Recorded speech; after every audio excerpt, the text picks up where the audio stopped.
This is unfair. All right. The smirk I'm giving. Alright. If I'll say this hypothetically, if that were the case, that probably. Alright, guys. I would make. If that makes sense. Does that make sense? We gotta make evil Jaden Williams clone viral. Evil Jaden Williams clone. There's an evil Jaden Williams now. What am I supposed to do with that information? He's actually pretty close. He has 1 subscriber. I have 1.2 subscribers. And he's even posted videos. Now here's the thing. Is he evil Jaden Williams live or is he evil official Jaden Williams? It doesn't confirm which one. Is he like the comedy skit Jaden Williams or is he like live gaming Jaden Williams? Jocks News Alert, President of GSA made a threat to an employee, also mentioned our news Yesterday, an anonymous user on TikTok sent us a secret video on what the president of the JSA said. He threatened an employee at the JSA and mentioned us Jocks News. Take a listen. Billy Bob 0976 says I leaked every death that has happened in the JSA. You're about to be leaking blood, okay? I did not say that. Do not put that on Jocks News. That was not. I didn't say that. Since he said Jocks News, my stock has been booming. Now we come here live with our CEO to ask him about his response. Thanks, Jesse Jewaldron, for passing the microphone to me. A handsome, Oh, this is the Jocks tall, News CEO. attractive. I know he's fully aware about me owning this new station. Because I used to work for JSA, I was there for the moon That's mission, not and true. doing a mission he wouldn't call. Not I believe true. this may delay the next mission Not for true. Eve or Moho. Not true. Never happened. Don't even know what he's talking about. 20 gun, 20 J-talities. All you guys do is put J in front of words, and you find it hilarious. It has 17 upvotes from 8 hours ago. Brand new Jaden Space Agency leaked video? What is this? Please, I got a family. Please don't put me on that death trap of an airplane. No, wait, come on, no. Don't force me on that thing. I'm going to die. Please, please. No, no, no, no. No, I got a family. Come on, I can't go out like this. What? Please, I swear I will pay my debts to... Okay. Oh.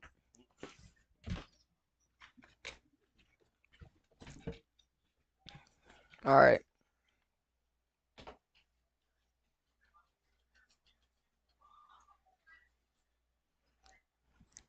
to the Jaden Space Agency. Please don't put me on there. Come on, come on. I will pay my debts. I will pay them. Get on the airplane. Oh my gosh. Don't worry. We will murder your family while you are gone. They will never know about this incident. You are not a person anymore. It's over. You're done. The Jaden Space Agency sends their regards. Don't make me pull this gosh darn trigger. He says the F-bomb, but then gosh darn. Exactly. That's what I'm trying to tell everyone. Here we go. Launching in 3, 2, 1. This is supposed to be classified footage. It's got to get it moving, you know?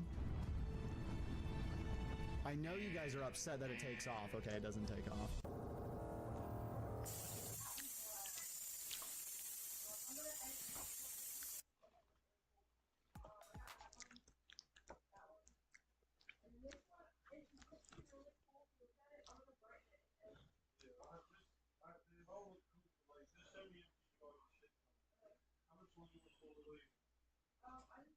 Cynic cried, Yugi lied, Lakers in 5. Cringy intro out of the way though. Today we are talking about Yugi and some recent drama that they have found themselves in with popular streamer Joe Bartolozzi, someone you may have recognized that came from TikTok, as well as also making another very popular streamer, Cinna, cry. And I guess it's part of Yugi's personality, and there was a joke about you typing his name, and when you search him up, the top results are him making other streamers cry. But before we jump into the meat and potatoes of this bad boy, if you could just scroll down a little bit, hit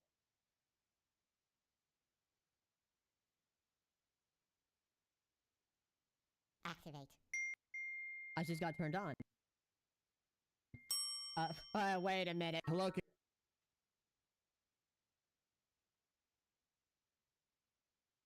Kings and queens, or whatever else you wish to be, or whatever else you wish to be called. Welcome back to another video. Today I decided to do a solo Gmod video. I don't know, I felt like messing around, also testing out some horrifying things. You'll see throughout the video.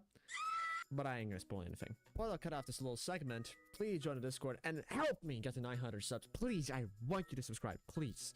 And for this video, eat something sweet. I feel like eating something sweet will go well with this video. And so yeah. All right then, future me. Let me give you a perfect transition, or at least I'll try to. Okay, watch this. Where'd he go? Bro, what? Hello, kings and queens, or whatever else used to be called. Today, it appears to me that I am in the back rooms. Odd. This is very odd. You're playing on my Gary's Mod server. Enjoy your stay. What is Blood talking about? Click him out immediately. Guys, click F1. Let's kick him out of the server. I don't really know why I'm here in the first place. What is this video? What am I doing today? Where is it? Okay. It's a little bit dark in here. Ooh, ah!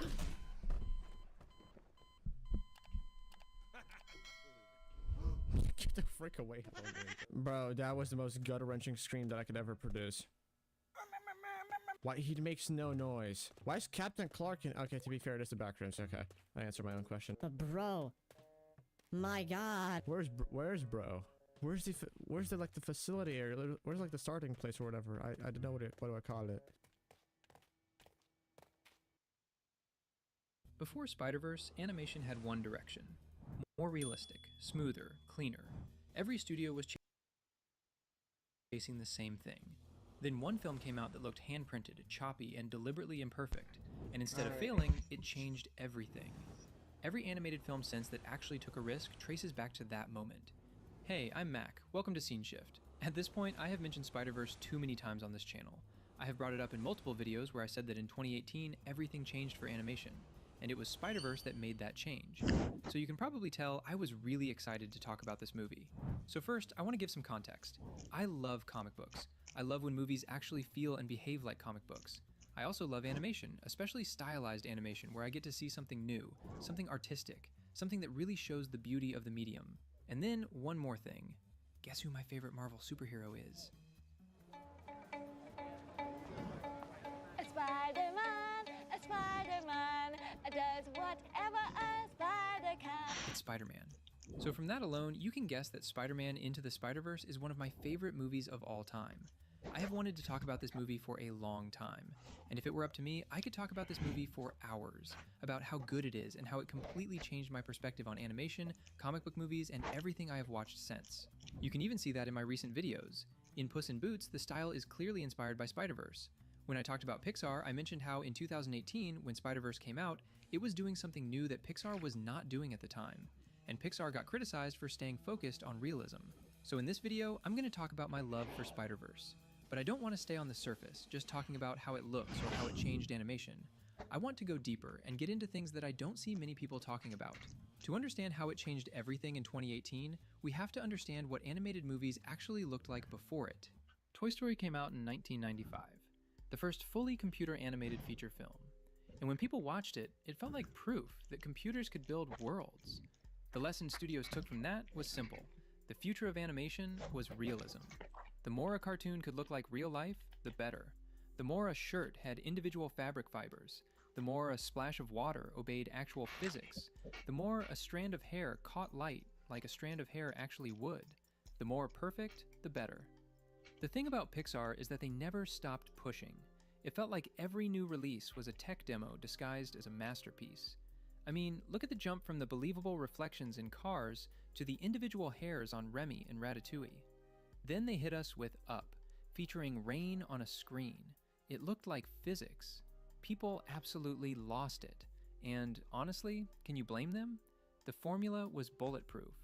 Every major studio started building toward the same destination. DreamWorks, Sony, Blue Sky, Warner Animation, all of them chasing photorealism, softer edges, smoother movement, more believable skin. The goal was to make the audience forget they were watching something that didn't exist. And by the mid-2000s, they'd done it. This may be the last ad you ever see. Because once I added the new free ad block extension from Capital One Shopping, I stopped seeing ads. Suddenly, I could browse. I remember sitting in theaters around 2015, 2016, watching animated films and feeling like they all came out of the same machine. The lighting was the same, the way characters moved was the same, the way backgrounds breathed and blurred was the same. Some of these films had great stories, some I genuinely enjoyed, but they all looked identical. The industry had spent 20 years removing imperfection. Every grain, every stutter, every rough edge, eliminated. The goal was control over every rendered pixel, and they achieved it. Spider-Verse reintroduced imperfection on purpose. That turns out to be a very different creative philosophy.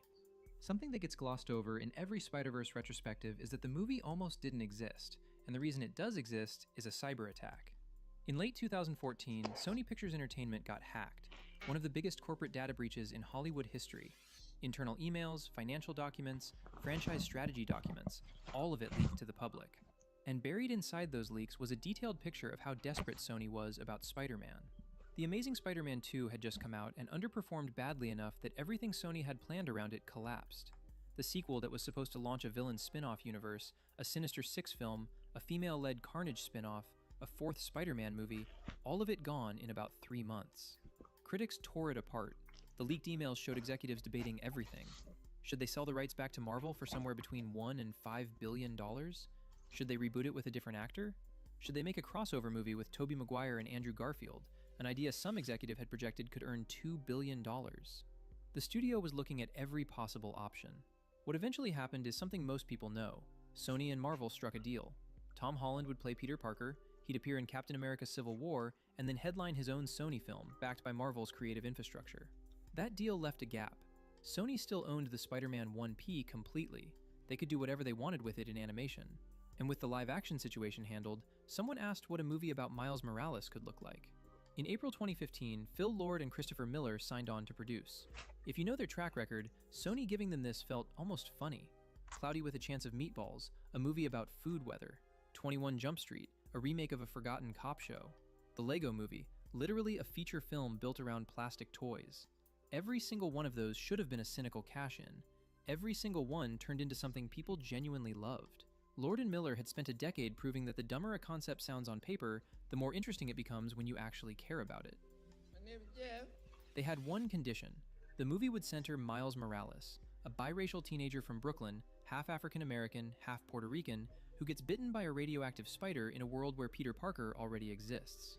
Miles was the question the movie was built around. What does it mean to wear a mask that someone else already made famous? Before a director was even attached, a visual development artist named Alberto Mielgo was hired to figure out what this thing should look like. He was given a studio floor and months of relative isolation. His job was to break the pipeline, to find a visual language that had never been used in a feature film. Mielgo's work, his color choices, his extreme framing, his integration of street art into the environment became the foundation of the film's look. He was eventually let go before it finished, but his fingerprints are on every frame. The actual directing trio, Bob Persichetti, Peter Ramsey, and Rodney Rothman, inherited that visual foundation and pushed it further. The mandate from Lord and Miller was captured by VFX supervisor Danny Dimian in one line: if it ain't broke, break it. Go into a working system and deliberately damage it. Find out what happens when you remove every rule animation had built over 20 years. And this is the thing people forget about that decision. It could have just looked broken. Choppy animation, weird dots, misaligned colors in a superhero movie from the studio that made the Emoji Movie 1 year earlier. There was no guarantee any of this would work. The whole project was a bet that audiences would adjust to something genuinely new. And historically, audiences don't always do that. What they built took 1 week to animate a single second of footage. Standard animation takes about a week for 4 seconds. The film deployed 177 animators at peak production, more than twice what a typical animated feature uses. Toy Story had 27. The total shot count was 2 to 3 times higher than any comparable animated film. They knew from the beginning this was going to be expensive, slow, and painful. They built it anyway. It doesn't feel like an animated movie. It feels like a literal comic book that just woke up and started moving. Most animated films still behave like movies. Spider-Verse makes a film that behaves like a printed page. The shadows aren't smooth gradients, they're lines. Cross-hatched lines, the way an artist's pen would build shadow. When something's in the background and out of focus, the colors don't blur. The cyan, magenta, and yellow layers split slightly instead, like a printing press that's just barely misaligned. You've seen this if you've ever held an old comic book up close. It's a printing error from cheap production, where the ink plates couldn't stay perfectly registered. Out of focus background? Don't blur it. Misalign it. Every other film in 2018 was trying to remove imperfections. This one was importing them deliberately. Watching it for the first time, it doesn't feel right immediately. The motion is choppy, the textures are strange, the edges are too sharp. Your brain is looking for the smooth Pixar motion it's been trained to expect for 20 years, and it's not finding it. But then around 15 or 20 minutes in, your brain adjusts, and suddenly this feels normal. And when you think back to how other animated movies move, they start to feel wrong instead. Too smooth, too perfect, a little dead. Spider-Verse trained you to see differently while you watched it. Okay, so this is the part that actually got me. I remember the first time I watched that forest swinging sequence. Miles and Peter in the same shot, same second of screen time. I paused it, played it again, paused it again. I was leaning so far forward toward my screen, I was basically off the couch.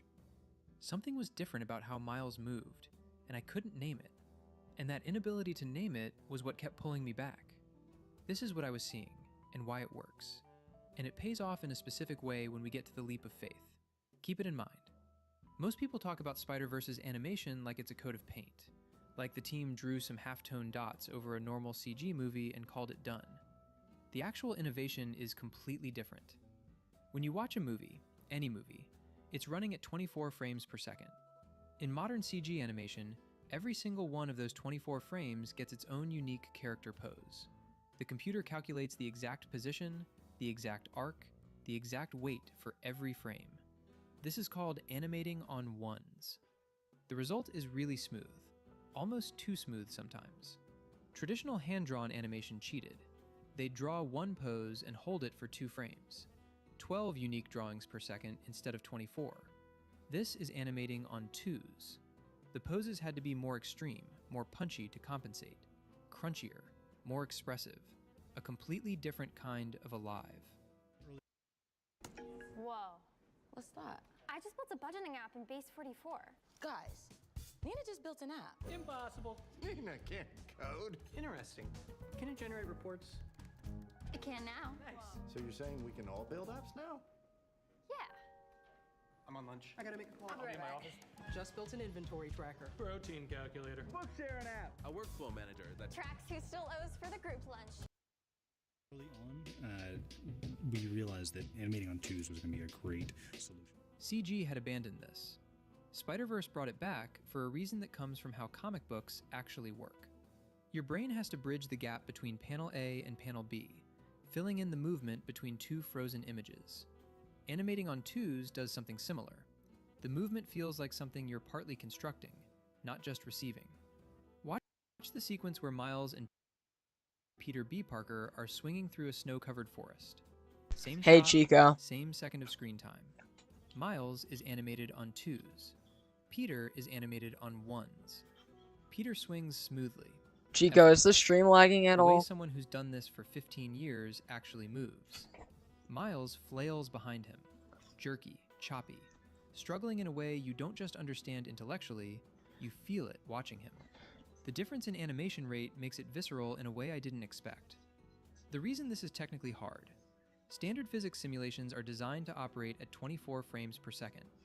When you hold a frame for 2 frames instead of 1, the simulation breaks. The studio had to write entirely new software to maintain Miles' choppy animation while everything around him stayed fluid. That clumsiness is tied directly to his shoelaces. The screenplay introduces Miles with an empty bag. He hasn't packed for his new school. He's singing along to a Post Malone song he doesn't quite know the words to yet. He trips on his laces trying to slap a sticker on a street sign. His dad uses the police cruiser PA system to announce to the street, "I love you, Miles." Yeah, I know, Dad. You gotta say I love you back. Dad, I love you. That's a copy. Tie your shoes, please. "Tie your shoes, please." At school, when a classmate points out they're a hazard, His shoes untied. Yeah, I'm aware. It's a choice. the voice actor for Miles, Shamik Moore, recorded many of his lines while physically lying on the floor doing crunches, so his voice would crack and strain naturally. The choppy animation, the untied shoes, the strained voice. Every department built the same character from a different direction. Head of character animation Josh Beveridge put the whole philosophy in one sentence: don't emulate reality, and don't make it a cartoon. And then there are the smear frames, which are somehow even older than the frame rate trick.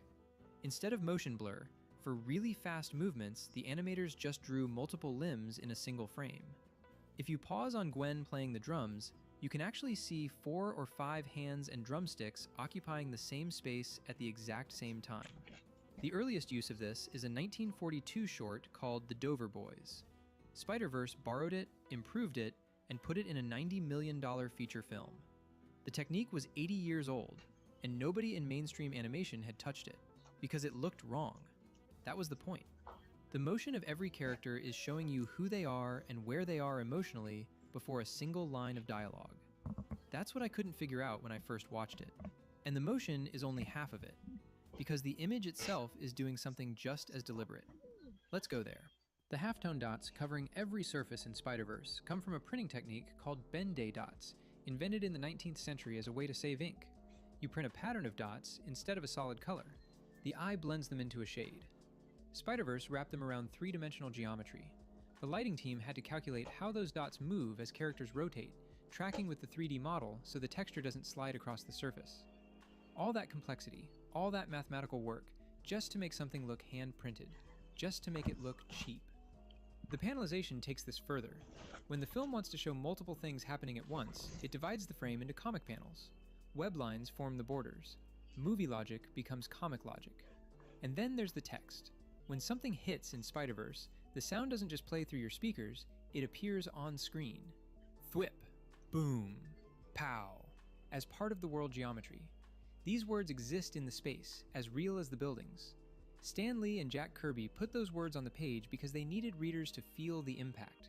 Same with Kirby Crackle, the abstract dot clusters Kirby drew to represent raw energy. Spider-Verse uses them whenever the multiverse ruptures. His visual language repurposed as a functional tool. The 6 Spider People each get their own visual register. Miles operates in grounded Brooklyn realism. Peter B. Parker gets a more worn, faded look, colors less saturated, slightly more tired. Spider-Man Noir is black and white, actual black and white, existing inside a color film. The animators had to build detailed textures and shading for a character the audience can only perceive in grayscale. CG supervisor Michael Lasker called Noir the most technically challenging character to render. Penny Parker moves like she stepped out of a manga panel. Spider-Ham is Looney Tunes. He can produce a mallet from nowhere because that's the rule of his world. The visual language is the argument. Before anyone explains anything in dialogue, the film is already saying there is more than one way to be this. The mask fits more than one face, which means everything you've just seen in the visuals was already written down. Let's talk about how the screenplay itself was built, because that's where most people stop looking. Quick pause. If you're enjoying this breakdown, please hit like and subscribe. It helps the channel out a ton.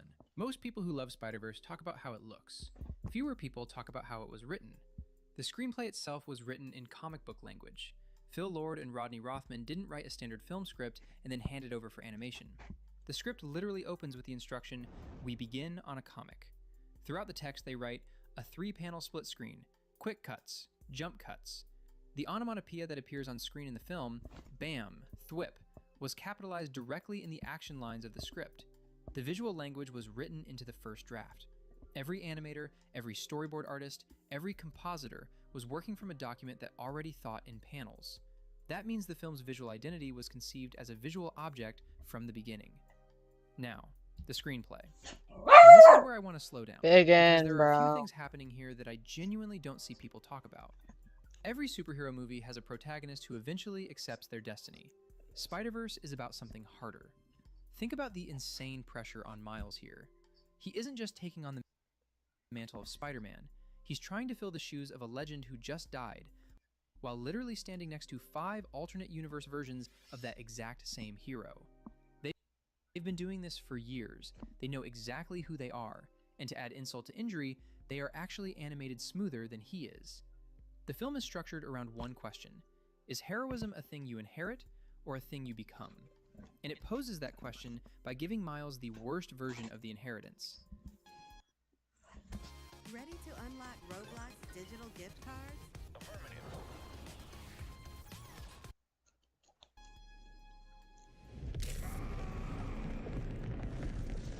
His universe's Spider-Man is dead before Miles can learn from him. The multiverse drops a depressed, divorced, middle-aged Peter Parker in his lap.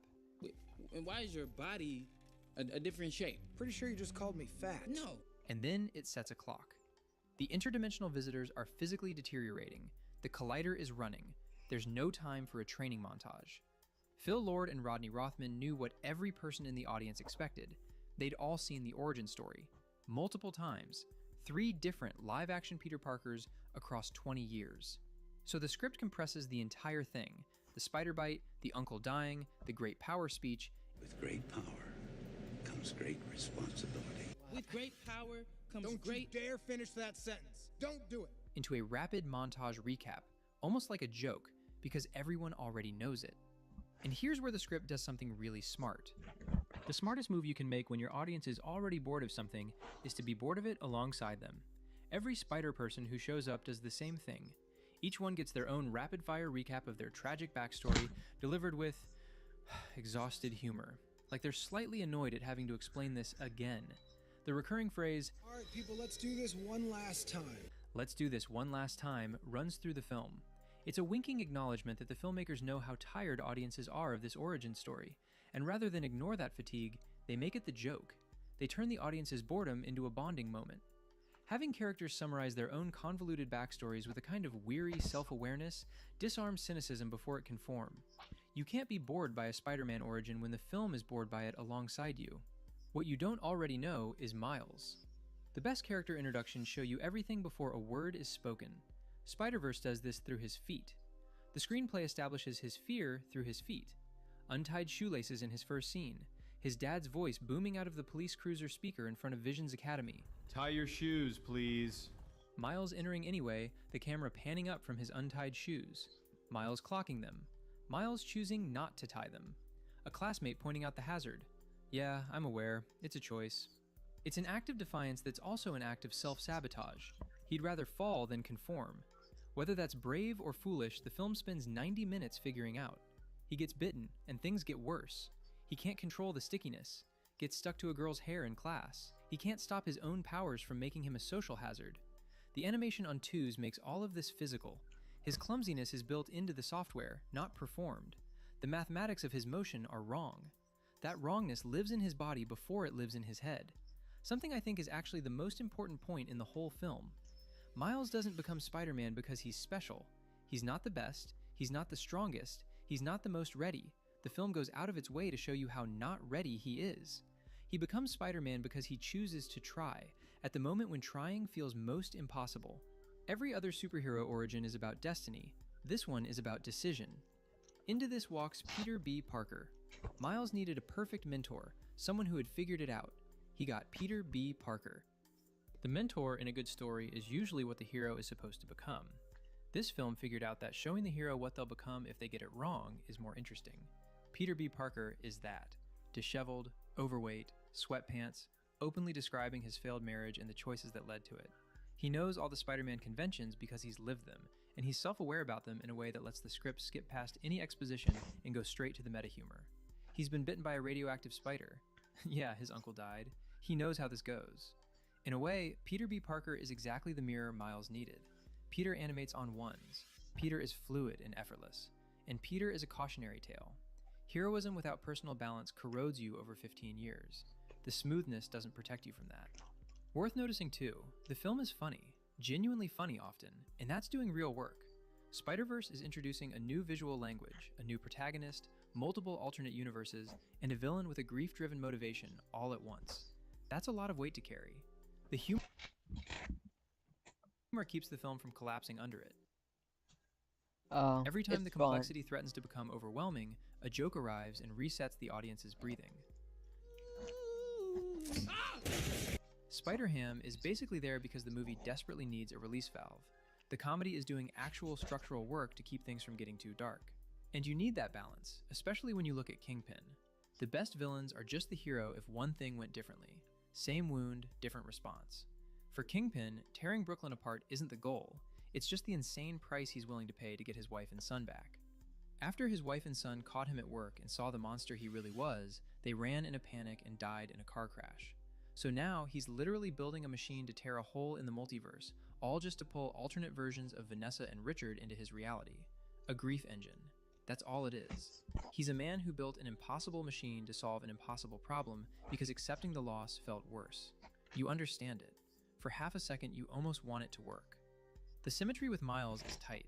Miles pushes away his family out of fear of suffocating expectations. Kingpin tears the fabric of reality to reclaim family that fled from him. Miles has to learn to trust without control. Kingpin is destroyed by the belief that control can fix anything. The film proves that in the most specific way possible. When the collider activates and the multiverse cracks open, Kingpin actually gets what he wanted. Alternate versions of Vanessa and Richard materialize in front of him. For one moment, his machine does exactly what it was built to do. And then they see him. They watch him trying to murder Spider-Man, the same savage brutality that made the originals flee. And they do exactly what the originals did. They recoil. They run back into the collapsing multiverse. Kingpin loses his family again, in the same way, caused by the same flaw he never changed, in front of his own eyes. Kingpin defeats himself. His own nature, the one he couldn't change even when he had everything riding on it, is what undoes him.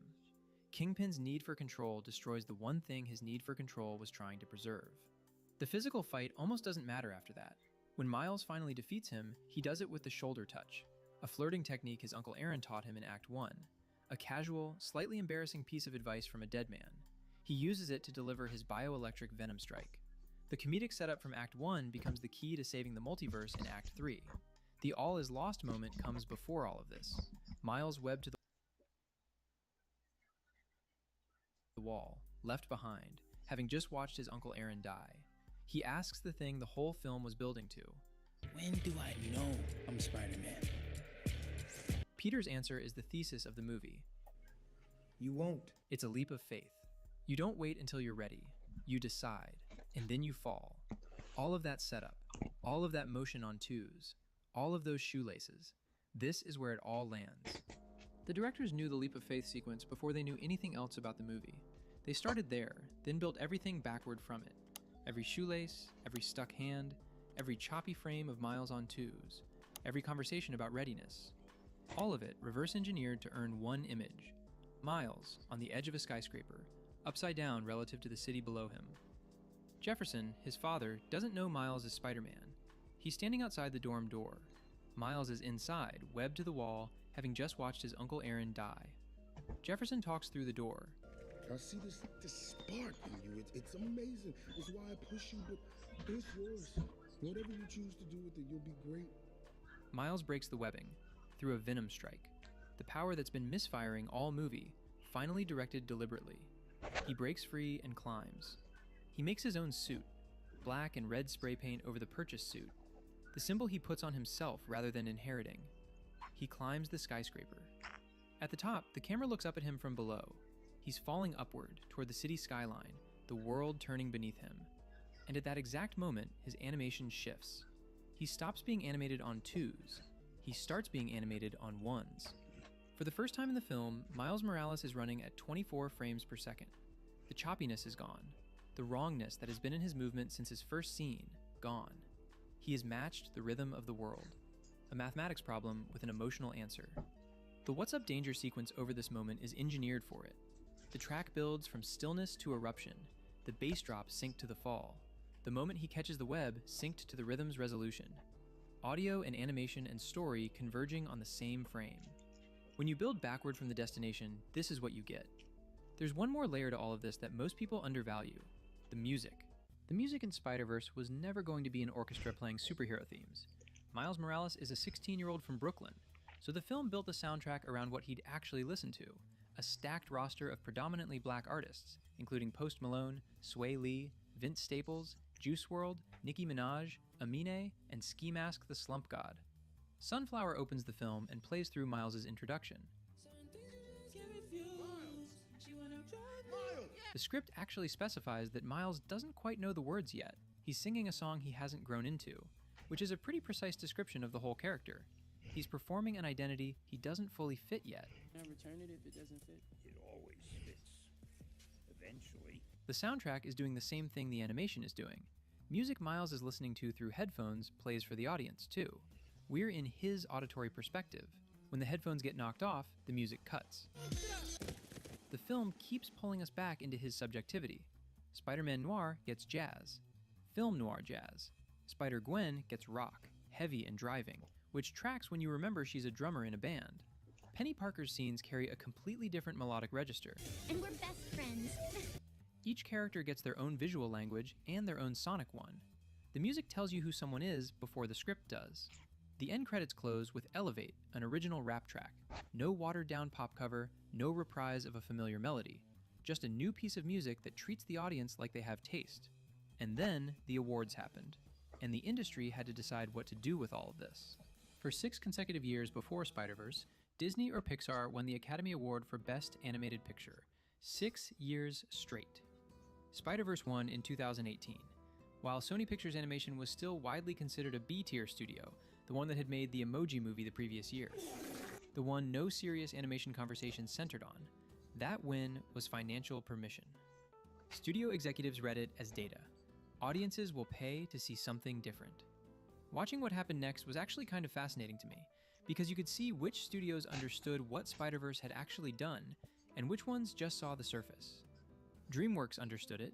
Puss in Boots: The Last Wish came out in 2022 and abandoned the look of every previous Shrek universe film. Simplified shapes, bold colors, a storybook illustration aesthetic, stepped frame rates during action sequences. The studio that built Shrek's swamp in exacting photorealistic mud textures made a film that looked like a moving painting. And it worked. The style served the story. A film about facing mortality that actually looked like it understood what mortality feels like. The same year brought The Bad Guys. Then, in 2023, Teenage Mutant Ninja Turtles: Mutant Mayhem, directed by Jeff Rowe, who had previously co-directed The Mitchells vs. the Machines for Sony. Mutant Mayhem looked like a high schooler's notebook came to life. Asymmetrical designs, scribble lines, intentionally rough. The cinematography mimicked handheld camera work instead of the mathematically perfect moves standard CG uses. Rowe credited Phil Lord's advice directly: never settle for clean if messy is truer. Then there was Disney. Disney used to be the studio that built new tools for specific films. In 1999, Tarzan used a technology called Deep Canvas, a program they built from scratch that let 3D camera movements exist inside hand-painted 2D environments. They invented a tool to serve the story they were telling. Their 100th anniversary film, Wish, tried to blend 2D watercolor heritage with modern 3D character animation. What came out got torn apart. You could see what it was: a flat shading filter applied over standard 3D models. The character proportions were still tangled, the movement was still frozen. Someone had applied a filter rather than built something from the ground up. Spider-Verse's visual style requires a ground-up pipeline rebuild. Disney had not done that, and everyone could tell. One more thing worth understanding about why this production model is so hard to replicate. Phil Lord and Chris Miller treated this animated film the way you'd treat a live-action film in the editing room. In live action, changing a camera angle or adjusting the lighting is relatively easy in post-production. In 3D animation, that means tearing down the entire render and starting over. Months of work potentially gone. The production ran over schedule and over budget because creative decisions that would be quick fixes in live action became catastrophic rework in animation. The studio had 177 animators at peak, more than twice the industry standard, partly just to absorb the constant changes. Animators worked under severe crunch for extended periods. The film's quality came with a real cost, one that doesn't get much attention in the success story. What I keep coming back to when I think about Spider-Verse is the untied shoelace. Not the multiverse, not the comic book dots, not the stepped animation.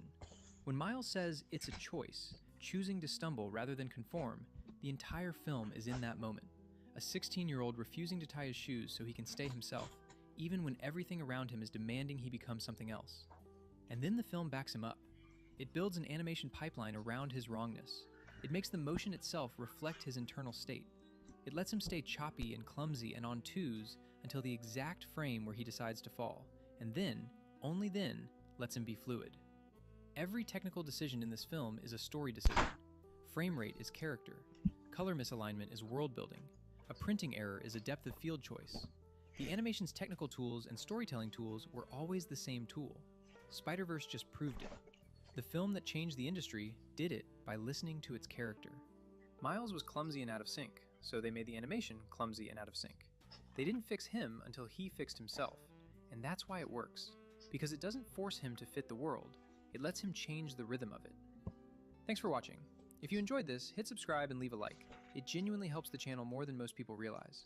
And if you want to see exactly how Puss in Boots: The Last Wish took everything Spider-Verse proved and pushed it even further, that video is right. That was a good video. How long have I